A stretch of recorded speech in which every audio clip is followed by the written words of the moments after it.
اعوذ باللہ من الشیطان الرجیم بسم اللہ الرحمن الرحیم اللہم صلی علی سیدنا محمد وعلی آل سیدنا محمد بعدد کل ذرۃ مئۃ الف مرتين سورہ آل عمران آیت نمبر 12۔ اچھا، اللہ تعالیٰ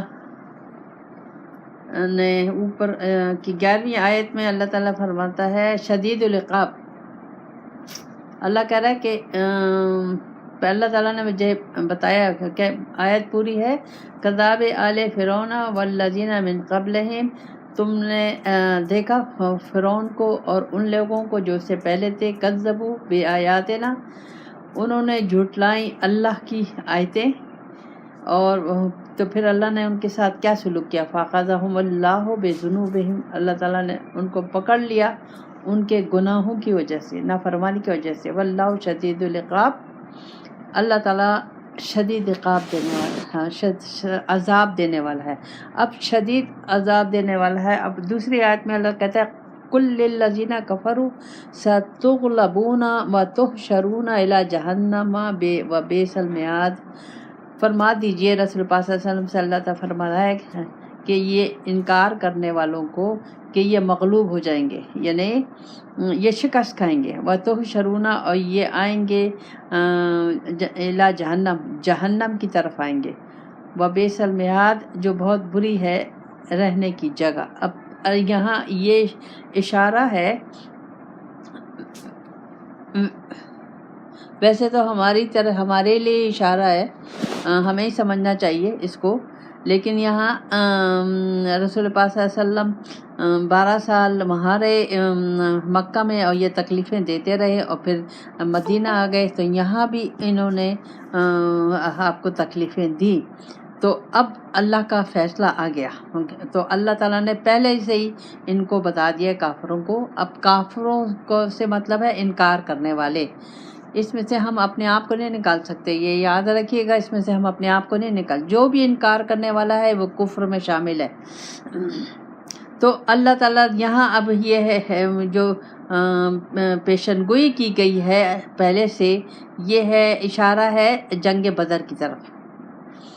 تو اب اللہ تعالیٰ، اب یہ مجھے اپنے لیے سمجھنا ہے، اللہ کہہ رہا ہے کہ سن لو، رسول پاک صلی اللہ علیہ وسلم کے ذریعے سے اللہ تعالیٰ ہمیں سنا آ رہا ہے کہ جو بھی انکار کرے گا کس سے، قرآن سے اور رسول پاک صلی اللہ علیہ وسلم سے، تو وہ آخر کار وہ شکست کھائے گا، آخر کار وہ مغلوب ہو جائے گا اللہ اور رسول کے آگے۔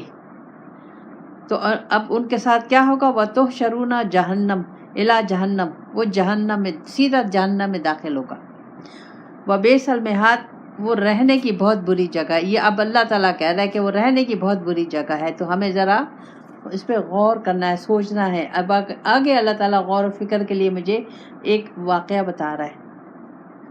کان لکم آیۃ فی فئتین التقطا، اب اللہ کہہ رہا ہے بے شک اس میں تمہارے لیے نشانی ہے، اس میں تمہارے لیے نشانی ہے دو گروہوں کی۔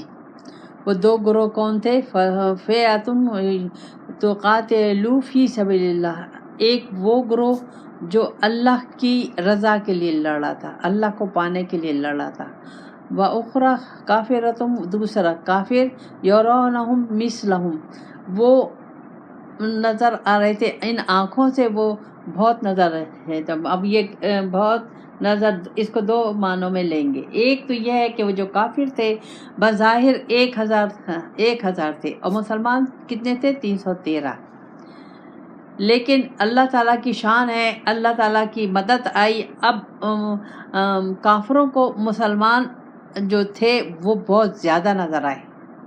اب یہ کیوں؟ واللہ یؤید بنصرہ من یشاء، اللہ جس کی چاہتا ہے مدد کرتا ہے۔ ان فی ذلک لعبرۃ لاولی الابصار، اس میں عقل مندوں کے لیے نشانیاں ہیں۔ اچھا، اب اس سے مجھے سمجھنا ہے، ظاہر ہے ہم تو مکہ میں نہیں ہیں، اس وقت ہم نہیں تھے، ہم تو اب ہیں، اب اس وقت میرے لیے اس میں کیا حکم ہے، مجھے اس کو اس طریقے سے سمجھنا ہے، جاننا ہے۔ اب اللہ کہہ رہا ہے کہ یہ ایک بات یاد رکھو کہ دو گروپ ہیں، دو ہی گروپ ہیں، ایک اللہ والا اور ایک شیطان، ایک حزب اللہ، ایک حزب الشیطان، دو جماعتیں ہیں، ایک اللہ کی جماعت، ایک شیطان کی جماعت۔ اب اگر ہم اللہ کا کہنا نہیں مانیں گے تو اللہ تعالیٰ کہہ رہا ہے کہ اگر وہ جو حزب اللہ ہے، اللہ والے ہیں، اگر دیکھا جائے تو یہاں مکہ میں اس جنگ بدر کی صورتحال آپ کو بتاؤں کہ جو قریش جو کافر تھے وہ 1000 تھے، ان کے پاس مال اسباب، کھانا پینا، سب عیش و عشرت سب کچھ وہ ساتھ لے کے آئے تھے۔ مسلمانوں کے پاس 8 تلواریں تھیں، وہ بھی صحیح نہیں تھیں، گھوڑے نہیں تھے، نہ کھانا پینا تھا، کچھ بھی نہیں تھا۔ لیکن اگر دنیا کے لحاظ سے دیکھا جائے تو ہمیشہ یہ ہوتا ہے کہ جس کے پاس طاقت ہوتی ہے وہ کامیاب ہوتا ہے دنیا کے لحاظ سے۔ لیکن یہاں اگر دیکھا جائے کہ مومنوں کے پاس کوئی طاقت نہیں تھی، دنیاوی کوئی طاقت نہیں تھی، نہ گھوڑے تھے، نہ تلواریں تھے، نہ خنجر تھے، نہ کھانا پینا تھا، تعداد بھی 313 تھی۔ اور اب مخالف جو تھے حزب الشیطان والے جو کافر جو تھے وہ ان کے پاس دگنا 1-3 کی یہ تعداد تھی، یعنی 1000 اور 313۔ تو لیکن جب اللہ کے لیے اپنی زندگی کو وقف کر دیتا ہے، اس میں یہ سمجھ رہی ہوں کہ جو اللہ کے لیے اپنی زندگی کو وقف کر دیتا ہے اور اللہ کی رضا میں لگ جاتا ہے، اپنی زندگی کو اللہ کی رضا حکم کے مطابق گزارتا ہے، تو اللہ تعالیٰ اس کو تنہا نہیں چھوڑتا کہیں بھی۔ یہ اللہ تعالیٰ کا یہ اللہ کی سنت ہے، یہ اللہ کا طریقہ ہے کہ وہ نہیں چھوڑتا، اس وقت بھی نہیں چھوڑا اور اب بھی یہی صورتحال ہے۔ یہ نہیں کہ اللہ بدل گیا ہے یا وقت بدل گیا ہے، نہیں، اب بھی یہی ہے۔ تو اب اللہ تعالیٰ مجھ سے کہہ رہا ہے کہ تم اپنی زندگی کو اللہ کے لیے وقف کر دو اور اللہ کے کاموں میں لگ جاؤ، یعنی اللہ کا پیغام خود بعمل ہو جاؤ، اور پھر اللہ کے جو اللہ چاہتا ہے وہ پیغام لوگوں تک پہنچاؤ، اس کے لیے کوشش کرو۔ یہ مت دیکھو کہ تمہارے پاس مال ہے کہ نہیں ہے، تمہارے پاس وسائل ہیں کہ نہیں ہے، تمہاری طاقت ہے کہ نہیں ہے، تمہارے دوست احباب ہیں کہ نہیں ہے تمہارے پاس، یہ کچھ مت دیکھو۔ نیت بناؤ، پہلے خود عمل کرو، پھر لگ جاؤ اللہ کی رضا کے لیے، تو پھر دیکھیں کہ کس طرح اللہ تعالیٰ کی مدد آتی ہے۔ اور یہ جو تبلیغ کا کام ہے، یہ اللہ کا پیغام پہنچانے کا کام ہے، یہ ہر ایک کے لیے جو بھی لینا چاہے، جو بھی کرنا چاہے، اللہ تعالیٰ اس کو توفیق دے گا۔ لیکن سب سے پہلے خود سیکھنا ہے، عمل کرنا ہے، پھر سکھانا ہے، پھر آگے بڑھنا ہے، تو پھر اللہ کی مدد آئے گی کسی طرح۔ تو یعنی اللہ تعالیٰ ہمیں کہہ رہا ہے کہ اگر تم نے یہ سیدھا راستہ لے بھی لیا، اب مجھ سے اللہ کہہ رہا ہے کہ تم نے ارادہ کر بھی لیا ہے اور تم نے سیدھا راستہ لے لیا ہے، اللہ اور رسول کے حکم کے مطابق تم زندگی بسر کر رہی ہو، تو کبھی بھی ڈرنا نہیں، کمزور مت پڑنا، اپنے کو اکیلا مت سمجھنا، اپنے کو بزدل مت سمجھنا، اپنے کو کسی لحاظ سے بھی کم مت سمجھنا۔ کیوں کہ تمہارے پاس اب اللہ کی طاقت آ گئی ہے۔ تو یہ اب اگر ہم ارد گرد جو ہمارے لوگ ہیں اور جو یہ معاشرہ ہے، یہ سب دنیا دار ہے، تو اب ان دنیا دار لوگوں سے اللہ تعالیٰ مجھے منع کر رہا ہے کہ تمہیں ڈرنے کی ضرورت نہیں ہے، کسی چیز کی ضرورت نہیں ہے۔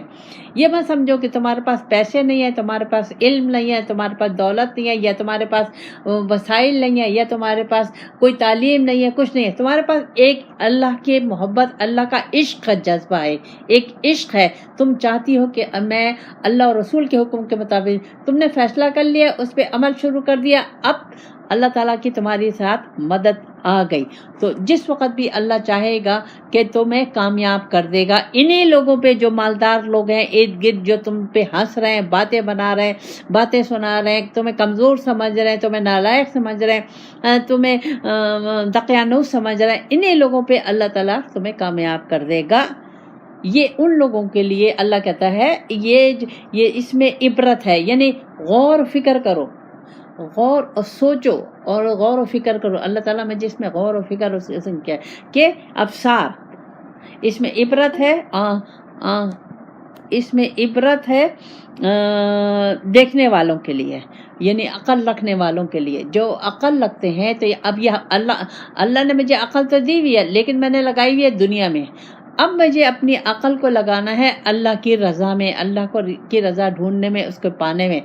اور مجھے پوری کوشش کرنی ہے کہ میں اپنی مرضی چھوڑ کے اللہ اور رسول کی مرضی لوں اور اس کے مطابق. تو پھر وہ مجھے وہ عقل وہی عقل تو وہی ہوگی، لیکن وہ جب اللہ اور رسول کی محبت میں، عشق میں لگ جائے گی تو اس کا رنگ بدل جائے گا، اس کی طاقت بدل جائے گی، اس کی دیکھنے کی صلاحیت بدل جائے گی، ہر چیز بدل جائے گی. پھر اللہ تعالیٰ فرماتا، اللہ تعالیٰ نے مجھے بتایا، انسان کی فطرت بتا رہا ہے اللہ تعالیٰ، انسان کی طبیعت بتا رہا ہے، اس کا اس کی طبع، ایک تو اس کی طبع ہے، اس کی طبیعت ہے، اور ایک اس کا نفس ہے، ایک اس کی روح ہے. تو اب اللہ تعالیٰ انسان کی جو طبیعت ہے، جو اس کا جی چاہتا ہے، وہ اللہ تعالیٰ، جو اس کی خواہشات ہیں وہ اللہ تعالیٰ بتا رہا ہے. سو یہ نا للہ سے حب الشہوات من النساء، اللہ کہتا ہے کہ اللہ تعالیٰ نے، اب دیکھیں اللہ کہہ رہا ہے کہ میں خوبصورت بنا، راستہ کر دیا ہے اللہ تعالیٰ نے ان کس چیزوں کو، ان کی خواہشات کو. ان خواہشات میں کیا ہے؟ ان کی نفسانی خواہشات میں کیا ہے؟ عورت مرد، یہ والبنینا بیٹے، والقانہ تیر المنقطرتے، اور سونے، من الذہب، سونے اور چاندی کے ڈھیر، والفدۃ والخیل المسومۃ، اور نشان زدہ گھوڑے. پہلے زمانے میں جو ظاہر ہے ان کے پاس گھوڑی، موٹر، آج کل تو گاڑیاں، موٹریں اور یہ چیزیں، پہلے زمانے میں تو گھوڑوں کی اہمیت تھی. تو جو ان کے اچھے گھوڑے ہوتے تھے تو باقاعدہ وہ اس پہ نشان لگاتے تھے. اور والحرث، ان کے کھیتی باڑی.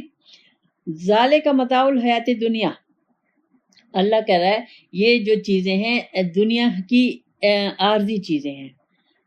واللہ عندہ حسن المآب، لیکن اللہ کے پاس اس سے بہتر ہے. اب مجھے اللہ تعالیٰ بتا رہا ہے اس دنیا کی حقیقت. مجھے سمجھنا ہے کہ اللہ کہہ رہا ہے کہ تمہاری جو جی چاہتا ہے، تمہاری جو خواہش ہے، تمہاری جو نفسانی خواہش ہے، جو تمہاری اپنی طبیعت جو چاہتی ہے، تو ظاہر ہے اس میں عورت ہے، مرد ہیں، بچے ہیں، یہ تمام چیزیں ہیں. اور موٹر ہے، گاڑی ہے، بنگلے ہیں، اچھی کوٹیاں ہیں، اور کھیت ہیں، سب کچھ ہیں. لیکن اللہ کہتا ہے یہ ایک بہت عارضی چیزیں ہیں. یہ دنیا کی جو چیزیں عارضی ہیں، یہ ختم ہو جائیں گی. یہاں تو کتنے بھی بنگلے اور گاڑیاں، سب کچھ عیش و عشرت ہو، لیکن یہ ختم ہو جائیں گی. لیکن جو دائمی زندگی ہے وہ ہے آخرت کی. اور آخرت میں کیا ہے؟ وہاں آخرت میں اللہ کے پاس اس سے اچھا ہے. اب اس سے اچھا کیا چیز ہے؟ اس سے سب سے اچھی جو چیز ہے وہ اللہ کی رضا. تو اب اللہ تعالیٰ کہہ رہا ہے کہ اب ان تمام چیزوں کو، اس سے تم اپنے آپ کو ہٹا لو، بالکل اپنے ذہن کو، اپنے دل و دماغ کو ان چیزوں سے ہٹا لو. ظاہر ہے جب دل و دماغ اور ذہن کو ان چیزوں سے نہیں ہٹائیں گے تو اللہ کیسے آ سکتا ہے؟ اگر میں چاہتی ہوں کہ مجھے اللہ کی محبت مل جائے، عشق مل جائے، اللہ کی رضا مل جائے، تو مجھے تو اپنا دل و دماغ، ہر چیز کو صاف کرنا ہوگا، پاک کرنا ہوگا، ان چیزوں سے دور کرنا ہوگا. جب تک میرے ان چیزوں کی یہ دلچسپیاں، دنیا کی چیزوں کی دلچسپیاں اور محبت اور یہ سب چیزیں ختم نہیں ہوں گی، اپنے دل کو ہم خالی نہیں کریں گے، اپنے دماغ کو ہم خالی نہیں کریں گے، تو ہمیں اللہ تو نہیں مل سکتا. تو اگر آپ لوگ چاہتے ہیں کہ اللہ ملے، اللہ کی رضا ملے، اللہ کی خوشنودی ملے اسی دنیا میں ہے سب کچھ، تو پھر آپ کو ان تمام چیزوں کو اگنور کرنا ہوگا، چھوڑنا ہوگا، دل سے نکالنا ہوگا. اچھا، یہ تمام چیزیں دل سے نکالنی ہیں. لیکن اب اللہ تعالیٰ نے مجھے دی ہیں، دل میں میری نہیں ہے. اب میں آپ کو سمجھاؤں کہ دل میں میری نہیں ہے، میری کوئی چیز ان چیزوں کی خواہش نہیں ہے، نہ زیور کی، نہ عورت کی، نہ مرد کی، نہ اچھے گھروں کی، کسی چیز. ایک ہی خواہش ہے، رب راضی ہو جائے. ایک ہی چاہتی ہوں کہ مجھ سے رسول پاک صلی اللہ علیہ وسلم راضی ہو جائے اور میں ان کے قدم میں بیٹھ جاؤں، اللہ کا دیدار مل جائے. تو اب تو اس کے لیے مجھے اپنے تمام چیزوں کو ہٹانا ہوگا. تو اللہ تعالیٰ مجھے اسی دنیا ہی میں یہ تمام چیزیں اگر اس نے میرے تقدیر میں لکھی ہیں تو یہ تمام چیزیں مجھے دے دے گا، لیکن میری خواہش نہیں ہے، میری دعا نہیں ہے ان چیزوں کے لیے، مرضی میری کوئی چیز، میری ایک ہی مرضی ہے، ایک ہی خواہش ہے، ایک ہی طلب ہے، وہ اللہ کی رضا. لیکن جب اللہ تعالیٰ مجھے دے رہا ہے تو ظاہر ہے اللہ تعالیٰ اپنے نیک بندوں کو ایسے تو نہیں چھوڑ دیتا. تو اب جب دے رہا ہے تو پھر مجھے ان کو استعمال کیسے کرنا ہے، یہ اصل چیز ہے. اب ہم حلال رزق کماتے ہیں، لیکن جو ہم جس طریقے سے استعمال کرتے ہیں وہ حرام ہو جاتا ہے.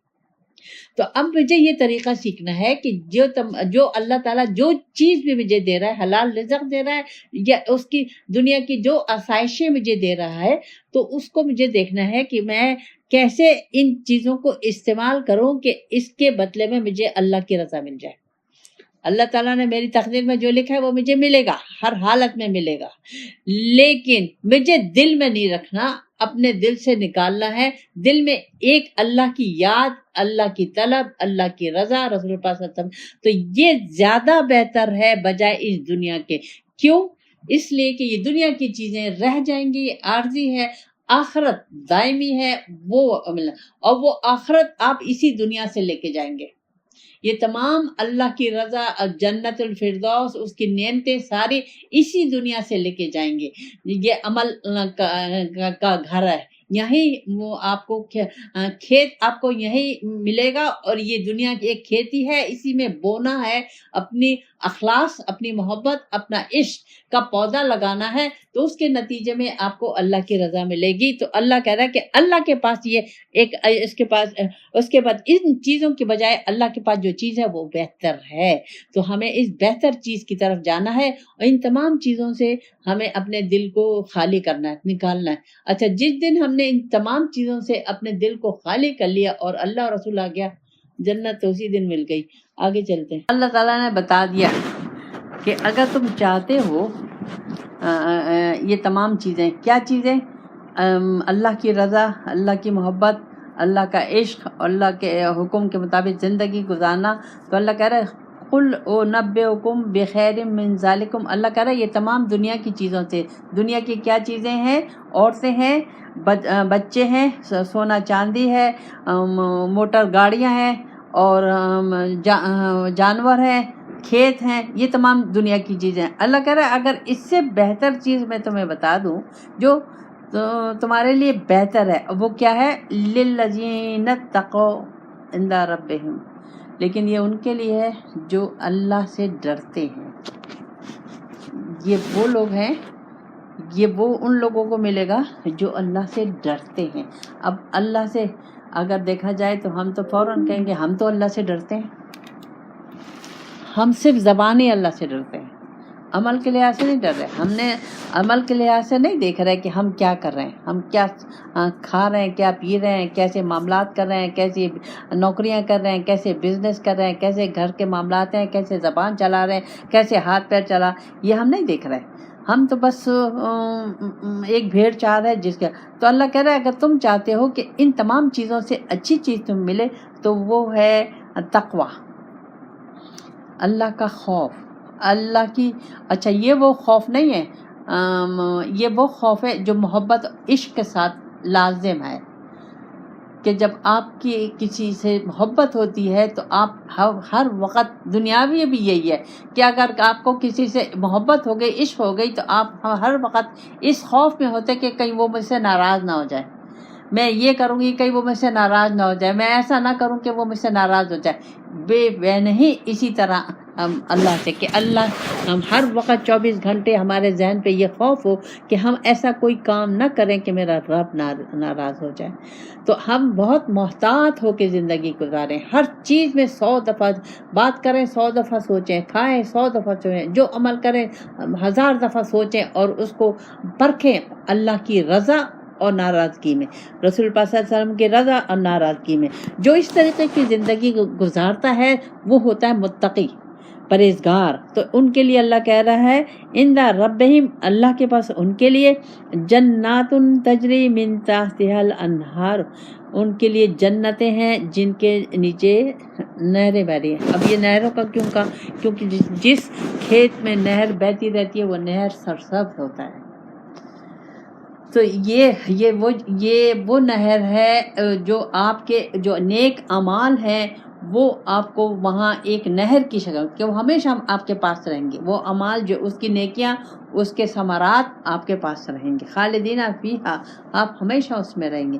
ازواج مطہرۃ، جوڑے ہوں گے پاک صاف. رضوان من اللہ، اللہ ان سے راضی ہوگا. اب جوڑے ہوں گے پاک صاف. اب یہاں یہ جو مرد عورت کا جوڑا ایسے نہیں، وہاں عورتوں کے لیے مرد، مردوں کے لیے عورت. اگر دنیا میں ایک عورت نے نیکی اور تقوی کی زندگی گزاری ہے اور اس کا شوہر ظالم ہے، تکلیف پہنچانے والا ہے، ہر طرح سے اس کو جسمانی اور روحانی اس کو تکلیف میں رکھا ہوا ہے، لیکن وہ صبر کرتی رہی، برداشت کرتی رہی، درگزر کرتے رہی، اللہ کی رضا کے مطابق، اللہ کے خوف کے میں رہ کر اللہ کی رضا کے مطابق وہ اپنی ڈیوٹی دیتی رہی، تو اللہ تعالیٰ کہہ رہا ہے اس کو یہ شوہر تھوڑی ملے گا وہاں. اس کو اس تقوی کے برابر جیسا اس کا تقوی ہوگا ویسا ہی اس کو شوہر ملے گا. وہ نہیں اسی طرح ایک مرد کو جس کی بیوی بد زبان ہے، بد اخلاق ہے، لڑائی جھگڑے ہیں، دنگا فساد ہے، اور اس کا شوہر متقی اور پرہیزگار ہے، خاموش ہے، برداشت کرتا ہے، اور آخری وقت تک وہ برداشت کرتا رہا اور اللہ کی رضا میں لگا رہا، تو آخرت میں اس کو یہ بیوی نہیں ملے گی. اس کو وہ اسی کے عمل کے مطابق اس کو بیوی ملے گی. یہ چیز ہے. یہ نہیں ہو سکتا کہ خراب عورت ہے اور اس کو وہ کہے گا دنیا میں اسے چین میں نہیں تھا تو یہاں مجھے ایسی بیوی نہیں چاہیے. بیوی کو نیک متقی بیوی کو متقی شوہر ملے گا، متقی مرد کو متقی بیوی ملے گی. اور پھر سب سے بڑا چیز اللہ کے رضا میں، اللہ اس سے راضی ہوگا. واللہ بصیر بالعباد، اللہ بندوں کو دیکھ رہا ہے. اللہ تعالیٰ بندوں کی نیتوں سے واقف ہے، اس سے کوئی چیز چھپی ہوئی نہیں ہے. سب دیکھ رہا ہے کہ ہم کس نیت سے، کس جذبے سے. اسی اللہ تعالیٰ نے کہا ہے کہ جو صرف اللہ ہی کے لیے محبت کرتا ہے، اللہ ہی کے لیے دشمنی کرتا ہے، اللہ ہی کے لیے رشتہ داریاں کرتا ہے، اللہ ہی کے لیے دوستیاں کرتا ہے، اس کا مرتبہ کچھ اور ہے. تو ہمیں اپنے عمل پہ، اپنے اس پہ دیکھنا چاہیے اور قرآن اور سنت کے مطابق ہمیں زندگی گزارنا چاہیے. اللہ کی رضا طلب کرنا چاہیے. ربنا آتنا فی الدنیا حسنۃ وفی الآخرۃ حسنۃ وقنا عذاب النار.